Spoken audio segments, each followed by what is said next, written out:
এরকম করে ঠ্যাংগুলো পুড়িয়ে নিতে হবে, নিয়ে এরকম করে ছাড়িয়ে নিতে হবে।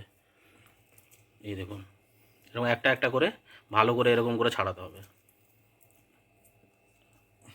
তো এরকম করে সব ঠ্যাংগুলো ছাড়িয়ে নেবো পুড়িয়ে।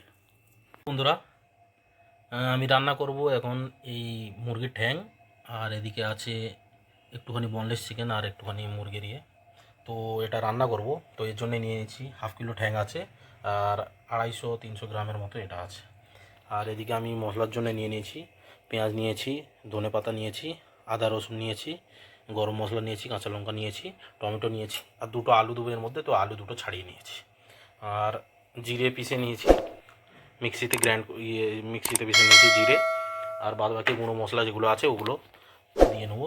তো ঠ্যাংগুলোকে আমি কেটে নেবো, গোটা গোটা আছে, ছাড়িয়ে নিয়েছি ভালো করে।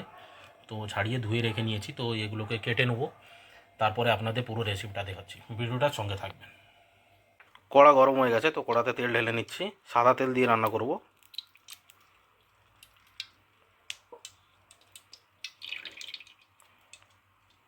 তেলটা গরম হয়ে গেছে, আলুগুলো ভেজে নেব।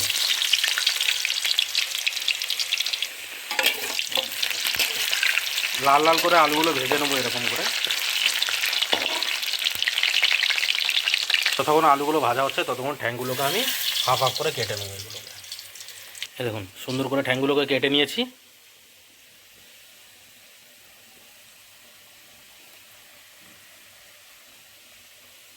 দেখুন, সুন্দর করে ঠ্যাংগুলোকে কেটে নিয়েছি। আর এখানে আমার আলু ভাজাটাও হয়ে গেছে। এই একই তেলের মধ্যে দিয়ে দেবো গরম মশলা,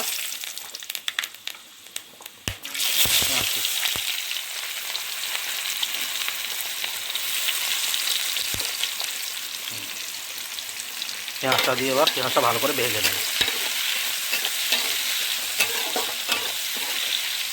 পেঁয়াজটা ভাজা হয়ে গেছে, এবার মাংসগুলো ঢেলে নিচ্ছি এর মধ্যে।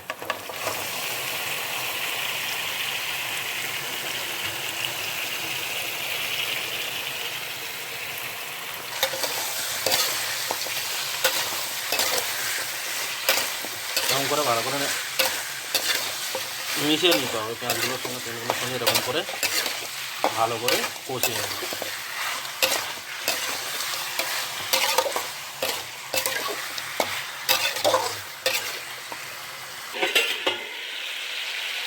ঢাকাটা খুলে নিচ্ছি। এরকম করে ঢাকা দিয়ে দিয়ে রান্না করতে হবে।